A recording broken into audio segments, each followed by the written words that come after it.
नमस्कार दर्शक बंधु जननी टीवी स्वतंत्र रिपोर्ट को स्वागत। अमेरिका ईरान युद्ध जोगु सुना दर कहीं बढ़ुछि एवं यह केते ऊपर को जीव एने आमर स्वतंत्र रिपोर्ट। हठात पुणी थरे युद्धर खबर आउ ता सहित सुना दर आकाश छुआ। अमेरिका ईरान मध्यरे युद्धर निया लागू लागू सुनार मूल्य जेमिति आकाश छुआ हो जाइछि। साधारण लोकंक पई यह स्वप्न पालटिबाको बसिलाणी। सबुठु बड़ प्रश्न हेउछि एही दर आहुरी केते बढ़िबो। तेबे एने आम सीनियर करेस्पोंडेंस कौन कहिसंती चलंतु जानिबा परे आमे एहार गोटी गोटी तथ्य भल भाबरे बुझिबा। गत फेब्रुआरी 28 तारिखर अमेरिका और इस्राएल मिलित भाव ईरान उपरे एक बड़ धरणर आक्रमण जारी रखिछंती। एही खबर प्रचारित होगा परठारु सते जेमती सारा विश्वर अर्थनीति रे एक भूकंप खेली जाइछि। हाँ, गोटे पटे शेयर बजार तलू खसबार लगी, अन्य पटे सुना और अशोधित तैल दर हु हु होई बढ़ी चली। मो सहित देवीदत्त अच्छी जी कि आपण मानक कौन रही दरदाम से संपर्क में सविशेष सूचना प्रदान करेंगे। धन्यवाद। तेणु यही युद्धर प्रभाव एते शीघ्र देखा मिली जे खबर आसबार मात्र किछि घंटा मध्य आंतर्जातिक बजार में सुनार दर एक नुआ उच्चतार पहुँची। सुनार मूल्य प्राय 2% वृद्धि पाई आउंस प्रति $5,340 पार कर जाइछि। एपरिकी बजार खोला हैला बेलू यह $5,400 छुई पारथिला। युद्धर प्रभाव सीधा सड़क भारतीय बजार में पड़ी, जेउठी 24 क्यारेट सुनार मूल्य 10 ग्राम पिछा 1,73,000 टंका अतिक्रम कर जाइछि। कटकरू देवीदत्त शिव प्रसाद नायक, जननी टीवी। गोटे पटे शेयर बजार तलकू खसबार लगी, अन्य पटे सुना और अशोधित तैलर दाम हु हु होई बढ़ुछि।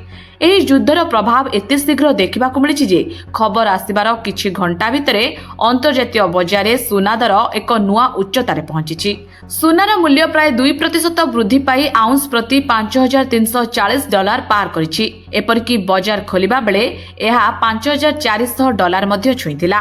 भारतीय बजार मध्य एहार सीधा सड़क प्रभाव देखा मिली, जेउठी 24 क्यारेट सुनार मूल्य 10 ग्राम पिछा 1,73,000 टंका अतिक्रम करिछि।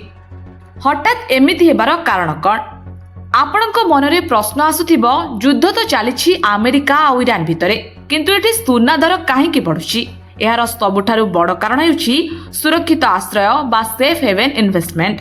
जेतेबेले विश्व युद्ध, महामारी किंबा आर्थिक संकट भली अस्थिर परिस्थिति सृष्टि हुए, निवेशक माने डरी जांती। सेमाने शेयर बजार भली विपदपूर्ण जगारू पैसा काढ़ी सुना भली सुरक्षित संपत्ति रे लगांती। कारण इतिहास कहे संकट समय सुनार मूल्य कमे नाही बरं बढ़ी थाए। एहार आउ एक मुख्य कारण हेउछि अशोधित तैल।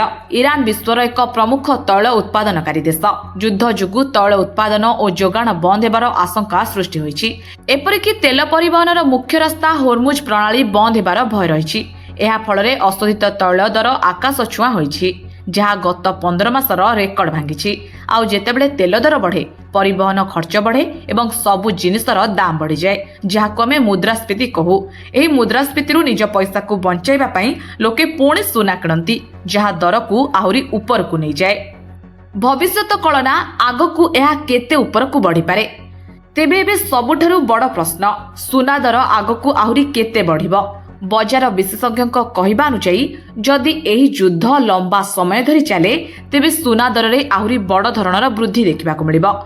किछि विशेषज्ञ आकलन अनुसार सुना मूल्य रे 15% पर्यंत वृद्धि घटिपारे। एहार अर्थ हेउछि 10 ग्राम सुना पिछा दर प्राय 23,000 टंका पर्यंत महंगा होई पारे। अंतर्जातीय बजार विशेषज्ञ माने पूर्वानुमान करुछंती जे सुनार मूल्य आउंस प्रति $5,300 रु $5,350 स्तर रे रही पारे। जदि युद्ध परिस्थिति आहुरी गंभीर हुए तेबे एही मूल्य आहुरी अधिक हेले केही आश्चर्य हेबे नाही। एही समय समस्त निवेशक सतर्कतार सह परिस्थिति उपरे नजर रखिछंती। जदिओ युद्ध शांत पड़िले दर किछि मात्रा रे कमी पारे, किंतु वर्तमान स्थिति को देखि लागुछि जे आगामी किछि दिन पर्यंत सुना किनिबा साधारण लोकंक पई कष्टकर हेबो। तेबे सीधा कथा हेउछि अमेरिका ईरान युद्ध जोगु सृष्टि होइतिबा विश्वस्तरीय अनिश्चितता ही सुना दर वृद्धिर मूल कारण। ଯୁଦ୍ଧର ଡରରେ ନିବେଶକମାନେ ସୁନାକୁ ସୁରକ୍ଷିତ ବିକଳ୍ପ ଭାବେ କିଣୁଛନ୍ତି ଏବଂ ବଢୁଥିବା ତୈଳ ଦର ଏହି ନିଆଁରେ ଘିଅ ଢାଳୁଛି। ଯେପର୍ଯ୍ୟନ୍ତ ମଧ୍ୟପ୍ରାଚ୍ୟରେ ପୁଣି ଶାନ୍ତି ନ ଫେରିଛି ସେ ପର୍ଯ୍ୟନ୍ତ ସୁନାର ଏହି ଚମକ କମ୍ ହେବାର ସମ୍ଭାବନା ଖୁବ୍ କମ୍। ତେବେ ଦର୍ଶକ ବନ୍ଧୁ, ଆପଣଙ୍କୁ ଏହି ବିଶ୍ଳେଷଣ କେମିତି ଲାଗିଲା? ଆପଣଙ୍କ ମତରେ ସୁନା ଦର ଆଗକୁ କେଉଁଠି ଯାଇ ପହଞ୍ଚିବ? ଆମକୁ କମେଣ୍ଟ କରି ନିଶ୍ଚୟ ଜଣାଇବେ। ଏହିଭଳି ଗୁରୁତ୍ୱପୂର୍ଣ୍ଣ ବିଷୟ ଉପରେ ଅଧିକ ତଥ୍ୟ ପାଇବା ପାଇଁ ଆମ ଚ୍ୟାନେଲକୁ ସବସ୍କ୍ରାଇବ୍ କରିବାକୁ ବିଲକୁଲ ଭୁଲନ୍ତୁ ନାହିଁ ଏବଂ ବେଲ୍ ଆଇକନକୁ ନିଶ୍ଚୟ ଦବାନ୍ତୁ। ବ୍ୟୁରୋ ରିପୋର୍ଟ, ଜନନୀ ଟିଭି।